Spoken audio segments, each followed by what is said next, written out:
अस्सलामुअलैकुम नाजरीन, आप देख रहे हैं यंग गन्स और मैं हूं आपकी होस्ट मीशा उस्मान। कपड़े वैसे तो कहने को एक बेयर नेसेसिटी हैं, लेकिन आजकल के ज़माने में उनकी वैल्यू बहुत डिफरेंट है। हर खातून बहुत ही यूनिक दिखना चाहती है, वो चूज़ करना चाहती है ब्रांडेड कपड़े और लेटेस्ट डिज़ाइन को फॉलो करना चाहती है। लेकिन बहुत से ऐसे लोग हैं जिनके अंदर डिज़ाइनिंग कैपेबिलिटीज़ नहीं होती एंड दैट इज़ वाई वो जाते हैं ब्रांडेड क्लोथ्स की तरफ। आज हमारे साथ मौजूद हैं एक बहुत ही टैलेंटेड फैशन डिज़ाइनर, जिनसे हम लेंगे expert advice according to the trends और जो कट्स हमारे आजकल के ज़माने में चल रहे हैं, कौन से कट्स किन लोगों को सूट करते हैं और किसको किस तरह का ट्रेंड फॉलो करना चाहिए। आइए बात करते हैं क्यास के ओनर आसिम साहब से। अस्सलाम वालेकुम Asim, welcome to the show. Welcome. कैसी हैं आप? मैं बिल्कुल ठीक ठाक। फ़र्स्ट ऑफ़ ऑल हम जानना चाहेंगे कि आपका जो फैशन लाइन है कयास, how did it come into being? Basically madam मैंने स्टार्ट किया था आफ्टर मैट्रिक, कुछ कोर्सेज, कुछ शॉर्ट कोर्सेज, उसके बाद फिर मैंने जॉब्स वगैरह की फैशन इंडस्ट्री में, फैशन रिलेटेड, कुछ बुटीक्स में, कुछ सुल्तानपेट एक ब्रांड है उसमें। तो उसके बाद फिर मैं स्टार्ट किया डायरेक्ट रिलेशन क्लाइंट के साथ, और वो मेरा फर्स्ट एक्सपीरियंस था। फिर मैंने एग्जीबिशंस की पीसी पर्ल कॉन्टिनेंटल होटल में, और वो एग्जीबिशंस थी जिसकी वजह से फिर एक वो चलता रहा कि भाई अब करना है कुछ। लेकिन आसिम, फैशन इंडस्ट्री में कैसे, how did you step in? Basically एक शौक तो था, मतलब कि फ़ैशन में एक जो अरोमा हम टीवी पे देखते हैं, भाई ग्लैमर है, वो सब है, वो हर किसी को अट्रैक्ट करता है। तो उस तक पहुंचना, उसको अचीव करना, वो एक बस था कि भाई यहाँ तक पहुंचना है, और फिर उसके लिए कर रहे हैं, कदम बढ़ा रहे हैं, और इंशाल्लाह आई होप। Very good. अच्छा आसिम, वाई कयास? आपने खुद नाम रखा? हाँ जी, बेसिकली मैंने क्यास खुद नाम रखा था, और क्यास का मतलब है ख्याल। ठीक है। और यही एक बेसिक वजह थी कि ख्याल इज़ अ वर्ड जिसमें बहुत सारी चीज़ें कवर हो जाती हैं, केटर हो जाती हैं। तो वो एक था कि भाई ख्याल है और कपड़ों का एक आइडिया है। ख्याल के भी दो मीनिंग्स आ सकते हैं, अब एक आइडिया है और एक ख्याल टू केयर टेक। बिल्कुल। तो वो दो वर्ड्स थे जिनकी वजह से मैंने ये क्यास उसका नाम डिसाइड किया। ठीक ठीक। सो यूजुअली मैंने ये देखा है कि बहुत ज़्यादा लड़कियां होती हैं जो फैशन इंडस्ट्री में आना चाहती हैं, और लड़के बहुत कम होते हैं। And as far as I know, आपने इकोनॉमिक्स पढ़ा और फिर आप फैशन इंडस्ट्री में आए, तो वो कैसे आपकी जर्नी कैसे स्टार्ट हुई? बेसिकली इकनॉमिक्स जो था वो एक था कि भाई घर वालों की तरफ से कि इकनॉमिक्स पढ़ना है, और खुद को भी था कि एक डिग्री जो कि जॉब्स के लिए बहुत वैलिड है वो होनी चाहिए हाथ में। तो वो एक की, उसके बाद लेकिन ये था कि भाई मैंने जैसे आपको बताया कि ग्लैमर एक हर किसी को पसंद होता है, और उसकी वजह से मुझे बस स्टार्ट करना था, और फिर मैं इसमें चल निकला। सो आपको क्या बहुत ही यंग एज से शौक था, या डिड यू नोटिस के लड़कियों के कपड़े जो वुमेन्स ब्रांड्स हैं, मतलब उसमें आपको कैसे इंटरेस्ट कैसे पैदा हुआ? बेसिकली हम शायद 3 भाई हैं, तो मुझे अपनी वालदा के साथ हर तरह का इस तरह का काम करना पड़ता था, जो कि फैब्रिक रिलेटेड, उनकी स्टिचिंग रिलेटेड, उन्हें शॉपिंग पे लेके जाना, शॉपिंग पे लेके जाना और वो सब। तो एक, लेकिन ऑब्वियसली अंदर शौक हो तो फिर आप ये सारे काम शौक से करते भी हो। तो वो बिल्कुल मुझे था, एक शौक था कि भाई मतलब ये कपड़ों का, फैब्रिक्स का, इसमें क्वालिटीज़ का और इस सब का था। और फिर इस वजह से मुझे फिर वो कोर्सेज़ में भी मज़ा आता था। फिर जो मैं इस तरह के कोर्सेज़ करता था, जैसे फ़ैशन का किया और इस तरह, तो मुझे लर्निंग उसकी बहुत अच्छी और जल्दी हो जाती थी। अच्छा। आई थिंक मैं अपनी क्लास में डिस्टिंक्शन लेता था और इस तरह की चीज़ों में, फ़ैशन में, जबकि इकनॉमिक्स में नहीं था। तो शायद मुझे अपने माइंड की करेक्शन वहाँ से अंदाज़ा हुआ कि भाई मेरा फ़ैशन में अच्छा इंटरेस्ट है, मुझे इसको परस्यू करना चाहिए। तो आसिम, फैमिली सपोर्ट कितना था? बहुत सपोर्ट था। अच्छा। मतलब ठीक है, इस हद तक था कि भाई इकनॉमिक्स की डिग्री कर लो, वो बिल्कुल था कि एक प्रेशर था फैमिली की तरफ से, इकनॉमिक्स करनी है। सही। लेकिन उसके बाद फिर जो जिस फील्ड में जाने वो अपनी चॉइस थी। और इवन मतलब मेरी मदर ने मुझे बहुत हेल्प किया उसमें। She is a working lady, तो उनको जिस तरह भी के एग्जीबिशंस करनी है, ड्रेसेस बनाने हैं, वो जो भी शुरू में ऑब्वियसली वही मुझे लेके गई मार्केट और सारा उन्होंने मुझे सर्वे करवाया और इस तरह, तो उन्हीं की वजह से फिर मतलब आगे। सही। So Asim, when you finished your studies, you graduated, फिर आपने जॉब्स की और उसके बाद आपने कहा कि अब मेरा बिजनेस होना चाहिए। अच्छा, ऑनेस्टली मैंने इकोनॉमिक्स रिलेटेड जॉब आज तक नहीं की। अच्छा। कोई भी नहीं की, मतलब अपनी डिग्री कंप्लीट करने के बाद मैंने कोई इकोनॉमिक्स रिलेटेड जॉब नहीं की। मैंने इंटर के बाद GCU कॉलेज में मैं इंटर कर रहा था, वहाँ पे ही हमारी एग्जीबिशन में एक सर आए थे जो चीफ गेस्ट थे, उन्होंने मुझे इनवाइट किया था अपने स्टूडियो में। और फिर जब मैं उनके स्टूडियो में गया था, फिर उन्होंने मुझे कहा था कि अच्छा मेरे साथ काम करो, और इस हवाले से फिर वो एक ब्रांड था जिसके साथ मैंने कुछ अर्सा काम किया। फिर वो एक मतलब क्या कहेंगे कि उसको, वो मतलब एक स्टेप था कि भाई अब तो करना ही करना है। वो मिली ना, हाँ, इंस्टीट्यूशन था बेसिकली, उनसे मैंने बहुत कुछ सीखा और उसके बाद फिर वो मुझे हेल्प किया आगे अपना काम लेके चलने में। ग्रेट। अच्छा आसिम, जो आपने अपना जैसे स्टार्ट किया कयास, तो इन्वेस्टमेंट आपकी अपनी थी या कोई आपकी फाइनेंशियल बैकिंग थी फ्रॉम योर फैमिली, या किसी फ्रेंड से आपने कहा कि अभी मैं लोन लेता हूँ? किस तरह से आपकी इनिशियल इन्वेस्टमेंट थी? बेसिकली मेरी इनिशियल इन्वेस्टमेंट बहुत छोटी थी। अच्छा। It was just like 50 to 60,000, जो कि मुझे घर वालों से ही मिला था सही। कि भाई जो करना है करो, और फिर बाकी इस तरह की कन्वेंस वगैरह और सारे जो भी सपोर्टिव इश्यूज होते हैं वो मुझे घर वालों से मिले थे। ठीक। और फिर उन्होंने कहा था कि बस अगर कुछ कर रहे हो तो नुकसान के चांसेस कम रखना, कम से कम रखना, और कुछ उन्हें कॉन्फिडेंस भी था कि कपड़ों के मामले में नुकसान कम होता है। अगर ना भी इस्तेमाल हुए तो घर के लिए तो है ही। Of course.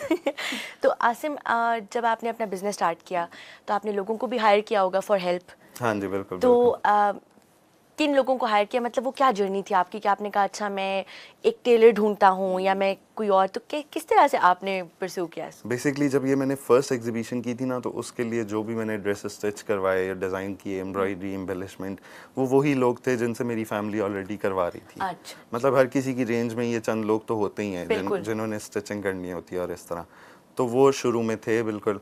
लेकिन फ्रॉम फर्स्ट डे मुझे यही था कि मुझे अपनी टीम बनानी है, क्योंकि कॉस्ट इफेक्टिव होती है। अगर आपकी अपनी टीम हो, अपनी जगह हो और सारा कुछ हो, तो वो बहुत कॉस्ट इफेक्टिव होती है।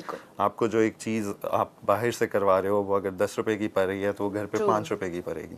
बिल्कुल। तो दिस इज़ द रीज़न कि मुझे फ्रॉम फर्स्ट डे यही था कि मुझे अपनी टीम बनानी है अपनी। तो आपको अच्छे कारीगर मिल गए, आपके अच्छे टेलर से अच्छी टीम थी? अल्हम्दुलिल्लाह मुझे इश्यूज हुए, ऑब्वियसली मुझे शुरू में बहुत सारे इश्यूज हुए थे इस हवाले से कि मुझे ये नहीं पता था कि कारीगर अगर छुट्टी पे जाता है तो इतना लंबा जाता है। पर फिर वो आहिस्ता आहिस्ता कैटर करना शुरू हो गया, फिर समझ आ गया कि कैसे रोकना है इनको, क्या चीज़ें हैं जो कि इनको आप सेटल कर सकते हो, इंसेंटिव क्या देना है, उनकी क्या मोटिवेशन हो। ठीक। सो आसिम, मैं ये पूछना चाहूँगी कि just to let our audience know, Kayas basically what does it specialise in? Formal bridal wear. Formal bridal wear. तो वन एस्पेक्ट जो कयास को हाईलाइट करता है या डिफरेंशिएट करता है बाकी सारे ब्रांड से, वो क्या होगा? देखिए, आई वुड से कि मेरी जो भी चीज़ें हैं, हर चीज़ में मैं क्वालिटी में बहुत आगे जाने की कोशिश करता हूँ। एक तो हमारी मार्केट में ओवरऑल इवन ब्रांड्स में ये बहुत मसला है कि आपकी शादी से एक रात पहले कपड़े आ रहे हैं। ट्रू। तो वो मैं बहुत कोशिश करता हूँ कि डेडलाइन प्रॉपर्ली मीट की जाए। दूसरा, मेरा एम्फेसिस बहुत ज़्यादा कट्स पे होता है कि भाई यूनिक कट्स होने चाहिए। अगर आपके क्लाइंट जो है वो जिस तरह की भी हैं, जैसी भी उनका फिजिक है, फिगर है, उसके अकॉर्डिंग कट लाइन होनी चाहिए। अच्छा। तो ये बहुत ज़्यादा मैं करता हूँ। उसके अलावा अब जैसे ट्रेंड्स फॉलो करने होते हैं, शॉर्ट शर्ट्स हैं, लॉन्ग शर्ट्स हैं, उनको जिस हद तक फॉलो किया जा सकता है वो मैं फॉलो करने पे ज़रूर एम्फेसिस करता हूँ। तो आपके क्लाइंट्स कभी डिमांड करते हैं कि नीचे हमें तो फलानी पिक्चर के मुताबिक ही ड्रेस चाहिए और यही चाहिए? हाँ, बिल्कुल करते हैं, बिल्कुल करते तो हैं। How do you manage that? देखें, क्लाइंट्स का जो एक प्रॉब्लम मुझे लगता है ना, वो विजन का होता है। मतलब जाहिर बात है, जो फैशन पर के आए हुए हैं या जिनका फैशन में थोड़ा सा भी है, तो उनका ये विजन होता है कि भाई फाइनली प्रोडक्ट कैसी आएगी, जबकि एक क्लाइंट का नहीं होता। ज़रूरी नहीं है कि उन्हें पता हो कि ये फैब्रिक अगर मैं यहाँ लगाऊंगी या यहाँ लगाऊंगा तो उसका क्या निकलेगा, ओवरऑल रिजल्ट क्या निकलेगा। बिल्कुल। तो वो मतलब प्रॉब्लम ज़रूर होते हैं कि भाई ये अगर चीज़ हम यहाँ लगा दें जबकि वो नहीं सूट करी, और वो उनका एम्फेसिस है कि करना ही करना है। अच्छा, कुछ क्लाइंट्स इश्यूज क्रिएट करते हैं कि नहीं जी हमें तो लगता था ये ऐसा लगेगा, लेकिन ये it turn out to be really different. बहुत कम है लेकिन है। अच्छा, so do you advice them कि नहीं जी अगर हम इस तरह से ऑल्टर कर लें इस डिज़ाइन को? हाँ जी बिल्कुल, एडवाइस करना बहुत ज़रूरी होता है, मेरा रेफ़र करना बहुत ज़रूरी होता है उन्हें कि ये चीज़ यहाँ ना लगाएं, नहीं सूट करेगी। और ऑनेस्टली कई लोग मानते हैं, मतलब अगर कोई मेरे पास आ रहा है ना, अगर वो अनारकली नहीं जा रहा या इचरे नहीं जा रहा और वो मेरे पास आ रहा है तो ऑब्वियसली वो माइंड बना के आ रहा है कि मुझे कुछ उसकी सुननी है, कुछ अपनी करवानी है। बिल्कुल बिल्कुल। जब भी कोई डिज़ाइनर्स आते हैं हमारी फैशन इंडस्ट्री में, तो why do they focus on formal clothing? वो कैजुअल्स की तरफ क्यों नहीं जाती? ये एक वैक्यूम है जो कि क्यों नहीं फिल हो पाता? कैजुअल्स में ये है कि एक बहुत छोटी लाइन होती है, उसमें प्रॉफिट मार्जिन कम होता है, उसकी सेल ऑल्दो ज़्यादा है बट उसमें प्रॉफिट मार्जिन कम है क्योंकि एक ड्रेस है 4,000 to 5,000 में अवेलेबल है, तो उसमें कॉस्ट क्या आएगी और फिर आप प्रॉफिट क्या रखेंगे। फॉर्मल में ये होता है कि बहुत सारी चीज़ें आ जाती हैं, स्टिचिंग आ जाती है, एम्बेलिशमेंट आ जाती है, डाइंग आ जाती है, फैब्रिक आ जाता है और हर पार्ट पे आप कुछ ना कुछ अर्न कर रहे होते हो। ठीक। So Asim, does it come down to the fact कि नहीं जी आपने पैसे ही अर्न करने हैं फ्रॉम योर क्लाइंट्स, या फिर एक ये भी है कि नहीं आप एक सर्विस प्रोवाइड कर रहे हैं? देखिए, सर्विस प्रोवाइड करना एक अपनी जगह है क्योंकि आपको एक आप जो भी ड्रेस बना रहे हो किसी भी क्लाइंट का, वो फॉर्मल है और उसने यूज़ करना है किसी फंक्शन पे, तो आपको एक बहुत ज़्यादा होता है कि आपको उस पर मेहनत करनी है कि वो एक अच्छी चीज़ बने। बिल्कुल। तो ये बेसिकली सर्विसेज हैं कि आप उसको होल हार्टेडली कर रहे हो, लेकिन एट दी एंड जब प्राइस की बात आती है तो फिर वो आपकी अपनी अर्निंग है। वो फिर आपको वो होता है कि भाई अगर मैंने इतनी मेहनत की है, इतना अरसा इस ड्रेस पे लगाया है, इतनी थॉट है मेरी इसके पीछे, तो फिर मुझे अर्न करना है इस पे। तो ये बेसिकली दो थॉट्स होती हैं हर ड्रेस के पीछे। ठीक ठीक। So Asim, when it comes to the fashion trends, तो आप मुझे ये बताना चाहेंगे कि इस साल 2017 का क्या मेन फैशन ट्रेंड चल रहा है? मेन फैशन ट्रेंड फॉर्मल में अगर मैं आपको बताऊं, जो फॉर्मल वेयर है उसमें शेयर है एक ड्रेस जिसमें थाई तक फिटिंग आती है, उसके बाद लूज कट आ जाता है जो कि स्लिम लोगों के लिए बहुत सूटेबल है। उसके अलावा शॉर्ट शर्ट्स हैं, बूट कट्स हैं, गरारा पैंट्स हैं, तो ये वाली चीज़ें हैं जो कि बहुत ज़्यादा इन है आजकल। इस हवाले से हम और बात करेंगे। Please stay tuned, we'll be right back after a short break.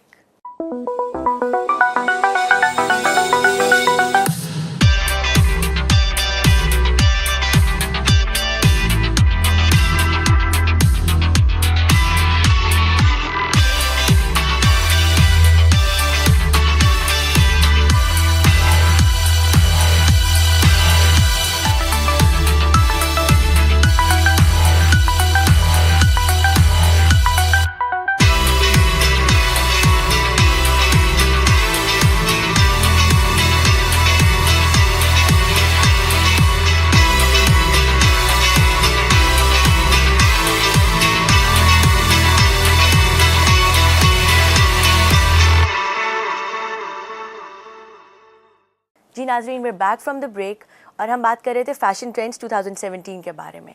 Ji Asim, please continue. हाँ जी, मैं आपको बता रहा था कि एक तो बूट लेग्स जो बूट ट्राउजर्स हैं, दूसरा आजकल जो है ट्राउजर्स में बहुत ज़्यादा वेरिएशंस आ रही हैं। ट्रू, बहुत ही ज़्यादा डाइवर्सिफिकेशन है, समझ नहीं आती कौन से वाले को फॉलो करें। तो वो बहुत ट्राउजर्स और मतलब सब कुछ इन है, मतलब ऐसा नहीं है कि वो स्ट्रेट पैंट्स बिल्कुल आउट हो गई हैं, बूट लेग्स अब बहुत ज़्यादा हैं, शरारा पैंट्स गरारा पैंट्स बहुत ज़्यादा हैं, सब कुछ अपनी जगह पे है और सब कुछ अपने अपना अपना अरोमा है। अब जैसे ईद तक था कि ईद पे गरारा पैंट्स का बहुत ज़्यादा ट्रेंड था, बिल्कुल, क्योंकि वो एक फॉर्मल वेयर में भी थोड़ा सा आ जाता है। वेरी लूज फ्रॉकी शर्ट्स वो साथ में चल रही थी, पेप्लम्स, शॉर्ट शर्ट्स और इस तरह की चीज़ें जो शॉर्ट में आती हैं लेकिन फ्लेयरी हैं, वो भी फ्रॉक्स बहुत ज़्यादा चल रहे हैं। बिल्कुल। तो आसिम, आपको लगता है सर्दियों में भी इसी तरह का ट्रेंड रहेगा या व्हाट डू यू थिंक? सर्दियों में आई एम प्रीटी श्योर इसी टाइप का ट्रेंड रहेगा, शॉर्ट में रहेगा, लेकिन कोट स्टाइल्स बहुत ज़्यादा इन हो जाएंगे, जैकेट स्टाइल्स बहुत ज़्यादा इन हो जाएंगी फॉर्मल वेयर में, फॉर्मल में भी और कैजुअल्स में भी। लॉन में जो उसकी सर्दियों की लीलन आ जाती है और इस तरह की चीज़ें आ जाती हैं, उनमें कोट्स गाउन्स बहुत ज़्यादा इन रहेंगे शॉर्ट में। ग्रेट, तो शॉर्ट ही रहेगा, लॉन्ग में नहीं आ रहा वापस। Okay, speaking of trends, Asim, how do you handle the change? क्योंकि मुझे ये फील होता है कि जो आपकी फैशन इंडस्ट्री है उसमें ट्रेंड्स बहुत जल्दी, बहुत रैपिडली चेंज होते हैं। सो आप कैसे कोप करते हैं? आपके सारे कारीगर होते हैं, उनको दोबारा सिखाना या आपको अपना भी दोबारा होमवर्क करना, नई लाइन क्रिएट करना? बेसिकली इसके लिए बहुत बड़ा फैक्टर ये होता है कि जो आप काम करवा रहे हो वो आपने खुद सीखा हुआ है। अगर आपने खुद सीखा हुआ है, जैसे मैंने कुछ अर्सा एक स्टिचिंग कोर्स भी किया था, एक बीटेक कॉलेज है वहाँ से, तो वो उस स्टिचिंग कोर्स से मुझे ये बहुत फ़ायदा मिला था कि आज मुझे अगर कोई नई चीज़ क्रिएट करनी होती है तो मैं बिछा के चेक कर लेता हूँ अच्छा। कि भाई अगर इसको यहाँ से काटेंगे तो ये रिजल्ट निकलेगा। सही। तो ये बहुत मैटर करता है। दूसरा एम्बेलिशमेंट में ये होता है कि जो ट्रेंड्स चेंज होते हैं वो आपको एक दफ़ा खुद स्टिच करके देखना होता है। राइट, सैंपल्स आप खुद बनाने पड़ते हैं आपको। जैसे अब कुछ अरसे से रेशम का बहुत ज़्यादा ट्रेंड है, लेकिन ये भी है कि रेशम का ट्रेंड बहुत साल पहले भी था। तो जो मेरे सीनियर कारीगर हैं उनको पता है कि लास्ट कुछ अरसा पहले ये ट्रेंड था, तो अब उसको वापस लेकर आना है तो उसमें क्या चेंजेस करके लाना है। बाकी मेरी थोड़ी सी डिस्क्रिप्शन और उसके साथ उनकी थोड़ी सी काविश, तो at the and product handle कर। अच्छा, आपके क्लाइंट्स कुछ होते हैं जिनको नहीं ट्रेंड्स सही से पता है कि आजकल लिटरली ये इन है, लेकिन उनको लगता है कि नहीं जी हमें तो यही उनका एक इमेज बना होता है कि नीचे जब हम दुल्हन बनेंगे हमें बिल्कुल वैसा ही ड्रेस चाहिए जैसे हमारी अम्मी का था या बहन का था। तो उसमें आप कभी उनको बोलते हैं कि कस्टमाइज? ऐसे क्लाइंट्स होते हैं ना, वो ज़्यादातर वो होते हैं जो बाहर से आए होते हैं राइट। उनको ट्रेंड्स का इतना नहीं पता होता, वो थोड़ा भूले होते हैं, थोड़ा साथ नहीं चल रहे होते वक्त के साथ ट्रेंड्स के हवाले से। ऑल्दो वहाँ के ट्रेंड्स बहुत अच्छे से फॉलो कर रहे होते हैं और बहुत आगे होते हैं हमसे। अच्छा। लेकिन यहाँ के ट्रेंड्स उन्हें थोड़े से होते हैं, उन इतने जहन में नहीं होते तो उनके साथ ये मसला होता है। लेकिन आप उनको थोड़ा सा दिखाओ, डिस्क्राइब करो थोड़ा सा, तो वो क्या मान जाते हैं? Do they change their decision या फिर वो कहते हैं नहीं हमें वही चाहिए? बहुत जल्दी, क्योंकि उनको ये भी चीज़ रियलाइज होती है कि हम थोड़े भूले हुए हैं, तो अगर आप हमें बताएंगे तो हम समझ जाएंगे। तो ये बहुत बड़ी ब्लेसिंग है कि उन्हें समझ आ जाती है। अच्छा आसिम, वी हर्ड कि आपकी एक मेंस लाइन भी है, तो उस प्लीज़ आप हमें बताएं आपकी क्या मेंस लाइन है? बेसिकली मैंने कुछ अर्सा पहले ही स्टार्ट किया मेंस लाइन को, और उसमें शेरवानीज और कुर्ताज और वेस्ट कोट्स, इस तरह की चीज़ें, पेंट कोट और इस तरह की चीज़ें अभी मैं नहीं कर रहा, जो पेंट्स वगैरह होती हैं। हाँ जी, जो कुर्ताज हैं एम्बेलिश्ड कढ़ाई वाले, और ये सारे कुर्ताज अब मैं कर रहा हूँ। और उसके अलावा वेस्ट कोट्स, शेरवानीज, जो ग्रूम के ड्रेसेस होते हैं वो, तो वो अब सारा मैं कर रहा हूँ। तो आसिम, क्या रिस्पॉन्स आपको मिला है अभी तक? बहुत अच्छा। बेसिकली मेरे बहुत सारे दोस्त हैं जो जस्ट बिकॉज कि मैंने काम शुरू किया तो मेरे पास ऑर्डर्स आ गए हैं, और फिर वो इस तरह चलते चलते आप फिर एक बेसिकली मेरे लिए एडवर्टीजमेंट का सबसे अच्छा ज़रिया ये है कि क्लाइंट आपके कपड़े पहने और वो किसी इवेंट पे जाए। बिल्कुल। तो वो एक बहुत ऑटोमेटिक एडवर्टीजमेंट होती है कि भाई आपके दोस्त ने ये कैरी किया हुआ है और वो एक इवेंट पे जा रहा है, तो उससे 100 लोग पूछने वाले होते हैं। राइट। और लड़कों का तो स्टाइल भी यही होता है कि यार कहाँ से लिया, फौरन बताओ, हम भी अभी ना। अच्छा आसिम, आपको लगता है कि जब जो ये फैशन है, जो ट्रेंड्स होते हैं, बंदे भी उतना ही फॉलो करते हैं जितना है कि लड़कियां करती हैं फॉलो? आप अगर कहें कि क्रेजीनेस उस तरह तो नहीं है, ऑब्वियसली, मतलब लड़कों में कम होती है, उनको ट्रेंड्स का इतना नहीं होता कि क्या चल रहा है। अच्छा, लड़के फॉर्मल क्लोथ्स भी इतने ज़्यादा नहीं पहनते, they try to be casual, jeans और टी शर्ट्स और ज़्यादा से ज़्यादा शर्ट्स। हाँ जी। तो आपको लगता है फिर आपकी क्लाइंटेल में मतलब इस पॉइंट ऑफ व्यू से डिफरेंस आता है? हाँ जी, बिल्कुल आता है। मतलब मुझे लगता है कि मेल पर्सन्स को भी करना चाहिए, थोड़ा सा ट्रेंड्स को फॉलो करना चाहिए। एटलीस्ट आप जब किसी फंक्शन पे जा रहे हैं या कोई इवेंट है, शादी है, अपनी शादी है, तो उस पे आपको थोड़ा सा, मेरा अपना भाई नहीं करता। अच्छा। मतलब उसको होता है कि शेरवानी, जैसे उसकी शादी थी कि बहुत प्लेन हो और इस तरह का हो। अच्छा। तो वो फिर वो तो मेरे बस में था, मैंने उसको कहा कि नहीं ऐसे करना है, ऐसे करना है, तो वो हमने थोड़ा सा करवा लिया उसको। तो लेकिन बहरहाल फॉलो कम करते हैं और उनको करना चाहिए। अच्छा, क्या मैसेज देंगे सारे बंदों को इन पाकिस्तान एंड अब्रॉड कि करना चाहिए फॉलो ट्रेंड? बिल्कुल करना चाहिए, बिल्कुल करना चाहिए। जो आजकल का ट्रेंड है, चाहे वो थोड़ा सा लाउड है, चाहे वो थोड़ा सा लेस लाउड है, आप उसको थोड़ा सा अपने अकॉर्डिंग ढाल लें और फिर उसको करें। बिकॉज सिर्फ आपको आपकी फेशियल एक्सप्रेशन और जो आपके बालों का हेयर कट है और व्हाटएवर, वो सिर्फ नहीं मैटर करता। आई थिंक हाँ जी, बिल्कुल आपको तैयार भी होना चाहिए। हाँ जी, बिल्कुल ऐसा ही है। अच्छा आसिम, एक और इम्पॉर्टेंट क्वेश्चन, बच्चों की लाइन क्यों नहीं कोई बनाता? हमेशा ख़वातीन की और बंदों की क्यों बनाते हैं लाइन? मैं वैसे खुद कर रहा हूँ काम बच्चों की लाइन पे। अच्छा। और मतलब बच्चों के जो फॉर्मल ड्रेसेस होते हैं तो उन पे काम कर रहा हूँ। लेकिन हाँ, हमारे यहाँ ये अनफॉर्चुनेटली थोड़ा सा गैप है, बच्चों की लाइंस बहुत कम है। कुछ एक दो ब्रांड्स हैं जहाँ पे बहुत अच्छा लेकिन बहुत महंगा कुछ मिल जाता है। ट्रू, बिल्कुल। तो अनफॉर्चुनेटली लेकिन किया जा रहा है। मोस्ट प्रॉब्ली और कुछ आने वाले अरसे में बच्चों के लिए बहुत कुछ अवेलेबल होगा। अच्छा, नाउ दैट या आपका एक फ्यूचर प्लान है बच्चों का करना, आप क्या कहना चाहेंगे कि क्या एस्पेक्ट है जो कि बच्चों की लाइन में ज़रूरी होना चाहिए? क्यूटनेस बच्चों की लाइन में बहुत ज़्यादा डिपेंड करता है कि कट कैसा है। कट कैसा है? कट कैसा है, मतलब आप बच्चों पे तो एक्सपेरिमेंटल हो भी सकते हो कि मतलब एक फ्ला कट है जो कि आप यूज कर रहे हो बच्चों के ऊपर और वो उन्हें सूट कर रहा है। तो स्लिम बच्चे हैं, अब उनके लिए क्या कट है कि वो थोड़े से हेल्दी भी लगें, फ्लेरी अच्छा लगें। आसिम, मैंने ये एक बहुत चीज़ फील की है, बिकॉज मेरी अपनी भी बेटी है। आई फील कि एक स्टैंडर्ड साइज़ बना देते हैं बच्चों का, लेकिन बच्चे कुछ बहुत हेल्दी होते हैं, कुछ ज़रा ज़्यादा टॉल होते हैं, और उसके अलावा ब्राइट कलर्स होने चाहिए बच्चों के लिए। Bright colour what I feel is कि यूजुअली कुछ लोग जो है बहुत ज़्यादा पेस्टल कलर्स बना देते हैं या वाइट बनाते हैं, एंड आई थिंक कि वाइट बच्चों के लिए बिल्कुल नहीं होना चाहिए, बिकॉज सबसे जल्दी वो गंदा कर लेंगे। Why white? Basically light colours होने ही नहीं चाहिए उनके लिए, ब्राइट और उस तरह के कलर्स है ना, जैसे वेरी आई कैचिंग होने चाहिए। ट्रू। चलें, best of luck for your kids line. Thank you so much. Coming back to कयास, आप मुझे बताएं कि जब आपके क्लाइंट्स आते हैं तो वो एक कौन सी डिस्टिंक्टिव चीज़ आप कयास के अंदर वो देखना चाहते हैं या उसकी वजह से उसको चूज़ करते हैं? Basically cuts, yes.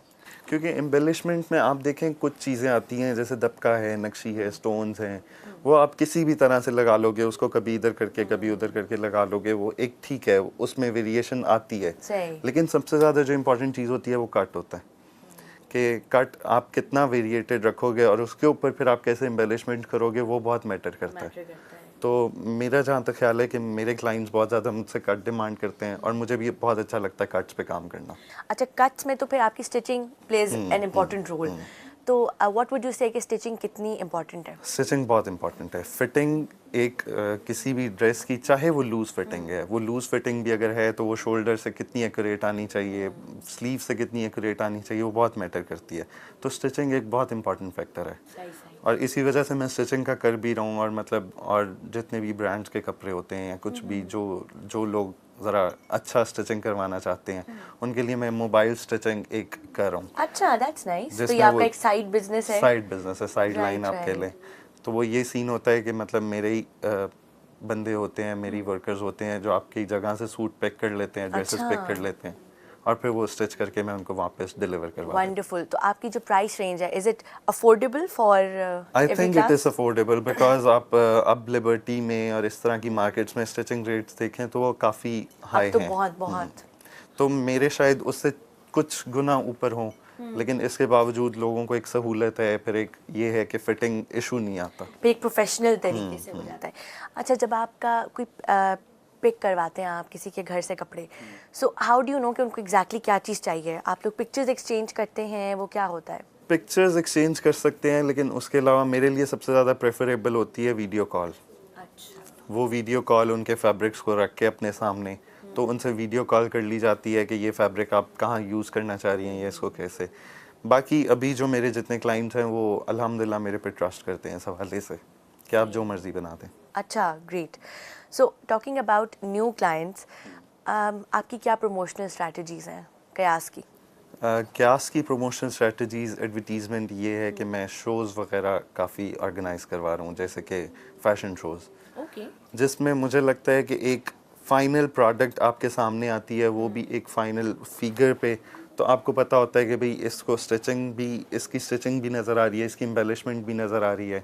तो मुझे लगता है एक पूरा प्रोडक्ट होता है उस वक्त फ़ैशन शो में आपके सामने, तो वो मैं बहुत प्रेफर करता हूँ कि मैं फैशन शोज़ से एडवर्टाइजमेंट करूं। And I am sure exhibitions भी आप बहुत ज़्यादा करते होंगे। एग्जीबिशंस का ये होता है कि एग्जीबिशंस और फैशन शोज़ में मोस्टली इकट्ठा करता हूँ। मतलब कि अगर एक कॉर्नर में एग्जीबिशन है तो साथ कैट वॉक है, रैंप वॉक है। अच्छा, that's very unique. We'll know more about Kayas, but right after a short break. कहीं ना जाइएगा, एक बहुत ही इंटरेस्टिंग रैपिड फायर राउंड आने वाला है, please stay tuned.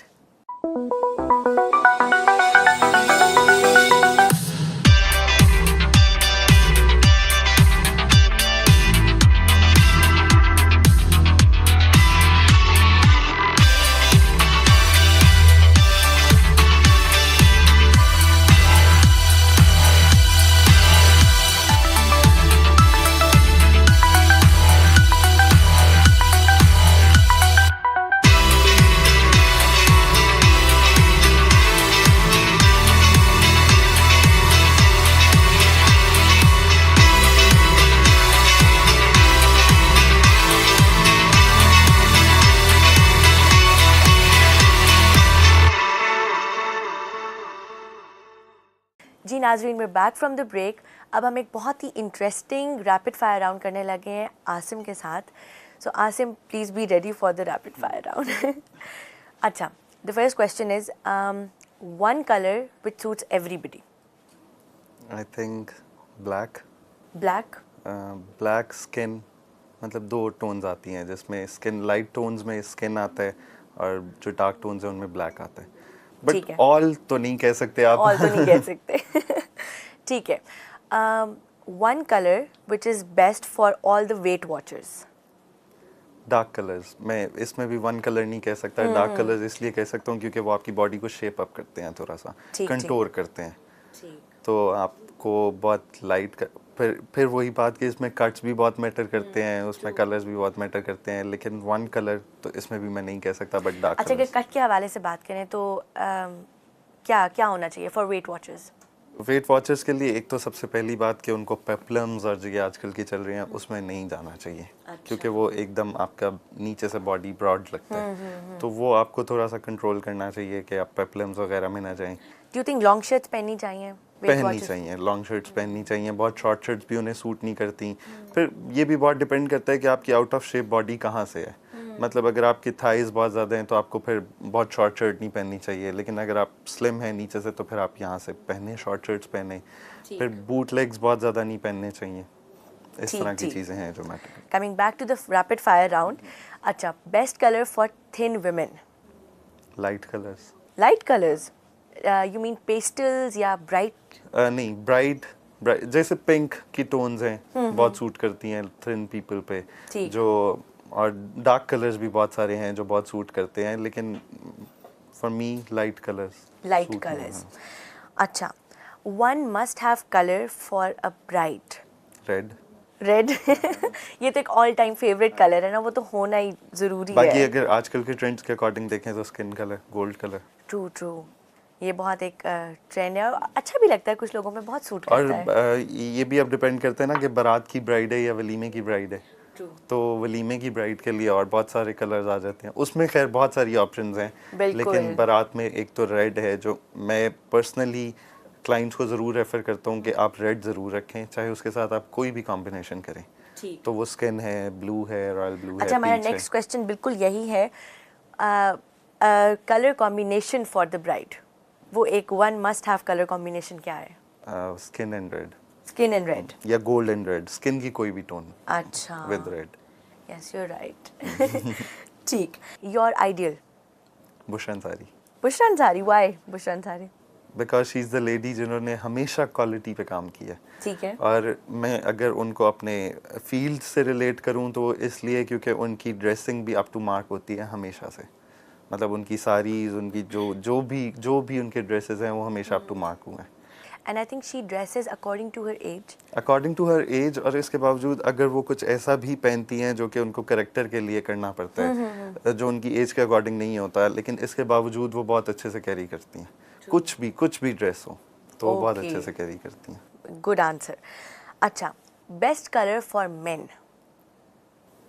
Blue. Blue. It suits everybody. हाँ, सूट्स एवरीबॉडी. ओके. अच्छा, one best colour for tall men? Black. Black? हाँ. Why black? Because I like black. एक तो और दूसरा मतलब ब्लैक में आपकी जो बॉडी होती है वो बहुत स्लिम और लॉन्ग लगती है. मतलब अगर आप वो लॉन्ग हो लेकिन उसके बावजूद थोड़े से मोटे हो तो ब्लैक में आपका बहुत बॉडी कंटोर हो जाता है. Right right. अच्छा, one colour for short man? I would say colour तो नहीं, शॉर्ट मैन के लिए कुछ प्रिंट्स, मतलब जैसे लाइंस शॉर्ट लोगों को ज़्यादा कैरी करनी वर्टिकल और हॉरिजॉन्टल? वर्टिकल. उसमें आपकी हाइट थोड़ी सी लॉन्ग लगती है. ठीक ठीक. अच्छा, one general tip for short man? Wear lines, vertical lines in your मतलब इवेंट्स. जो भी इवन आपकी शर्ट्स में, आपकी पैंट्स में लाइंस होनी चाहिए. अच्छा. और दूसरा आप शूज सिलेक्शन बहुत अच्छी करें. ठीक ठीक. चलें, here ends our rapid fire round.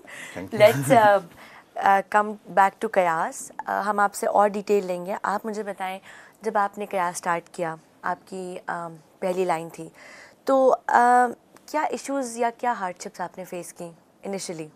Basically सबसे ज़्यादा जो एक हार्डशिप थी वो यही थी कि मुझे कैपिटल अरेंज करने, जस्ट बिकॉज आप कोई भी बिजनेस या इन्वेस्टमेंट करते हो आपको उसमें सबसे पहले एक कैपिटल है जो कि एक बहुत बड़ा फैक्टर है।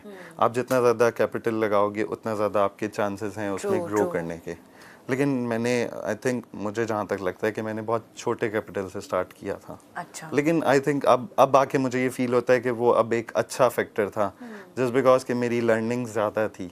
अगर मेरा कैपिटल ज़्यादा होता तो शायद मैं थोड़ा सा बेदरेग और बेध्यान होकर इस्तेमाल करता और उस तरह।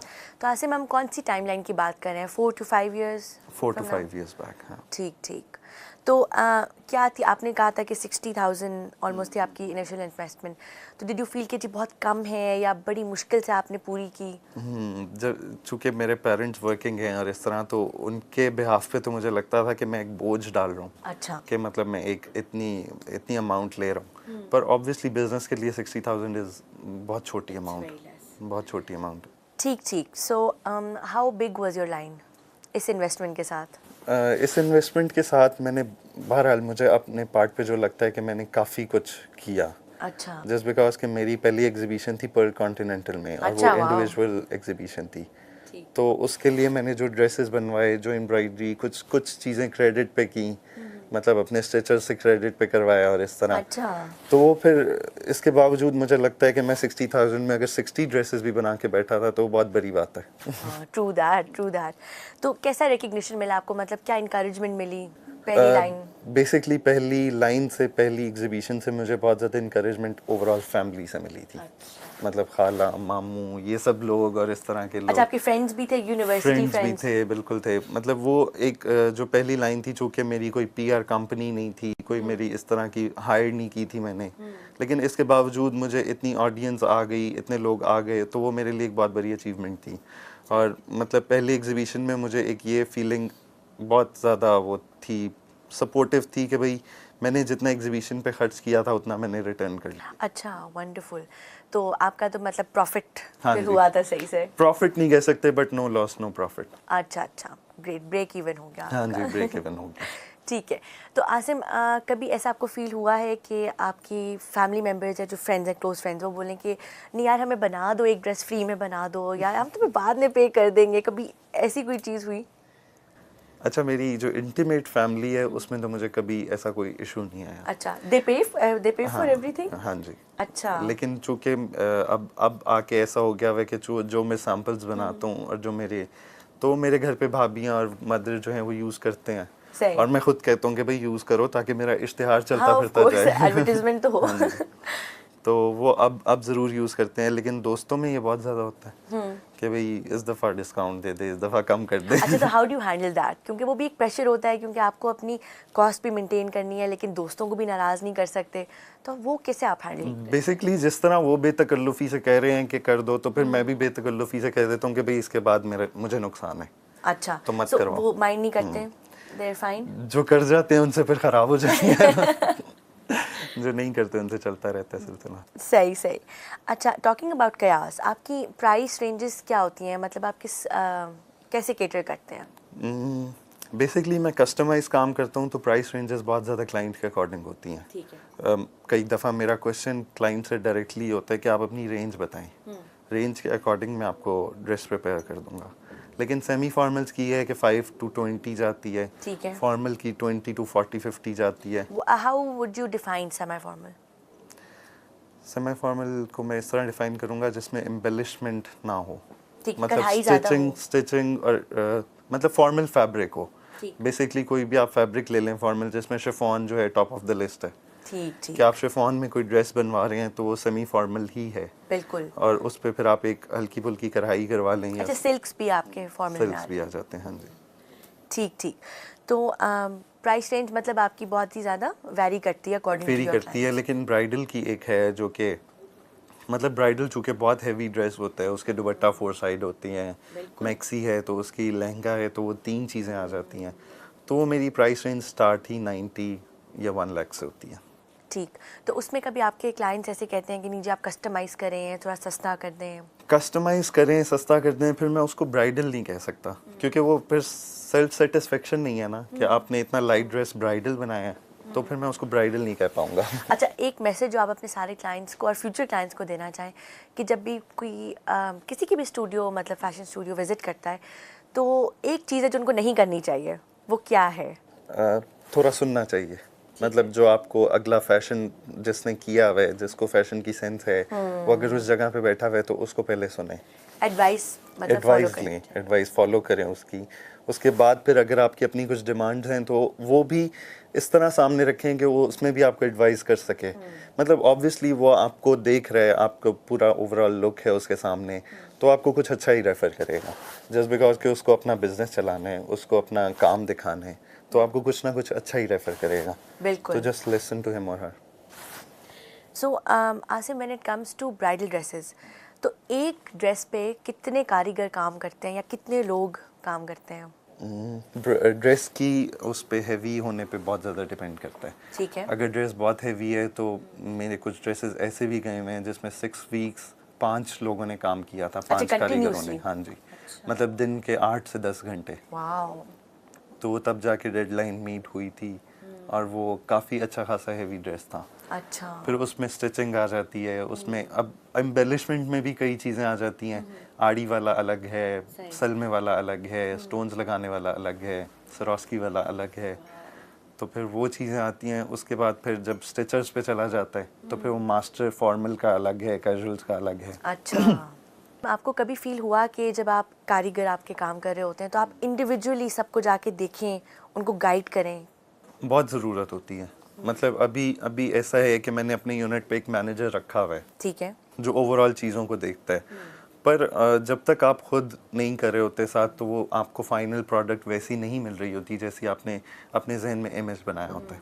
तो बहुत डिपेंड करता है कि आप चीज़ों को देख रहे हो, फिर उनकी टाइम मैनेजमेंट को देख रहे हो, क्योंकि इस काम में बहुत ज़्यादा मैटर करती है डेडलाइंस। डेडलाइंस। अगर आपको ड्रेस का एक वादा है जो कि आपने इस डेट को देना है और वो उस डेट से लेट हो रहा है जस्ट बिकॉज कि आपके कारीगर सुस्ती कर रहे हैं, तो फिर वो आपको खुद देखना पड़ता। अच्छा, वो आप कैसे मैनेज करते हैं एक एस्पेक्ट कि अगर आपका कोई एक कारीगर है, उसके घर में इमरजेंसी हो गया, उसको छुट्टी पे जाना पड़ा, तो how do you fill that gap? Basically इस काम में बहुत ज़्यादा बैकअप्स होते हैं। अच्छा। मतलब अगर कारीगर एम्बेलिशमेंट वर्कर्स हैं तो एम्बेलिशमेंट वर्कर्स अगर 5 मेरे पास बैठे हुए हैं तो 5 का बैकअप है मेरे पास। अच्छा। खास तौर पे आउट ऑफ सीजन तो आपको इजीली मिल जाते हैं।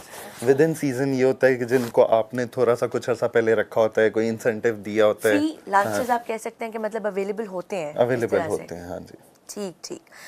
अच्छा Asim, coming to fashion designers, आप मुझे बताएं कि any message you would want to give to your future entrepreneurs के क्या होना चाहिए? अच्छा, अभी तो खैर मैं खुद बहुत इस लेवल पे हूँ कि मुझे अगर कोई अच्छा सजेशन दे तो मैं ज़रूर सुनूँ, बहुत सीखूँ।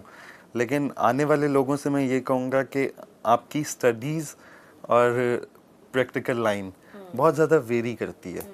तो अगर आप अपनी स्टडीज़ के दौरान अपनी प्रैक्टिकल लाइन को स्टार्ट कर सकते हैं तो एक बहुत बड़ा इनिशिएटिव होता है। अच्छा। तो आप इकट्ठे करें। क्लाइंट डीलिंग एक बहुत डिफरेंट चीज़ है जो कि आपको फैशन स्टडीज़ में नहीं सिखाई जाती। True true, curriculum is very different from the हाँ रियल जी। लाइफ।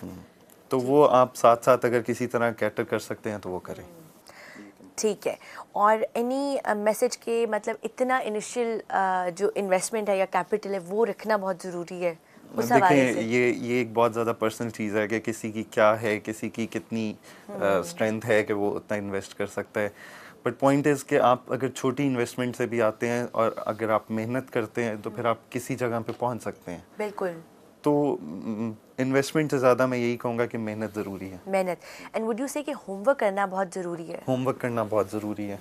किसी भी, इवन मेरी फर्स्ट एग्जीबिशन में भी जो मैंने होमवर्क किया था वो बहुत इंपॉर्टेंट था। अच्छा। मतलब मुझे ऐसे ड्रेसेस बनाने थे जो कि एक प्राइस रेंज के अंदर हो, मुझे ऐसे ड्रेसेस बनाने थे जो कि स्टाइलाइज्ड हों, मुझे ऐसे ड्रेसेस बनाने थे जिनमें फैब्रिक्स की वेरिएशन हो और इस सब के बावजूद वो विद इन रेंज हो। तो ये बहुत इंपॉर्टेंट था और ये सारा होमवर्क था। और होमवर्क वो नहीं था जो मैंने घर बैठ के सोच लिया या घर बैठ के डिसाइड कर लिया, ये वो था जो मार्केट सर्वे करके हुआ। सही सही।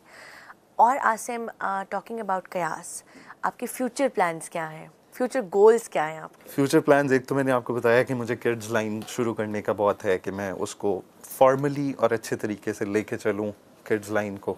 दूसरा एक मेन वेयर जो कि मुझे बहुत अच्छे से करना है। और बाकी अभी अगर फीमेल वेयर में जाए तो मुझे बहुत कुछ सीखना है अभी, बहुत कुछ सीखना है और बहुत कुछ आगे इम्प्लाई करना है। We wish you the best of luck for Thank you so Kayaz. much. Thank you I so really much. hope कि आप men's wear and women's wear और kids wear वो सब कुछ स्टार्ट करना बहुत Thank you. बहुत ऊंचाई पे पहुँचे। ये वक्त हुआ है हमारे शो के ख़त्म होने का। Stay tuned for our next episode and let's wish Asim the best of luck for Kayaz. Allah Hafiz.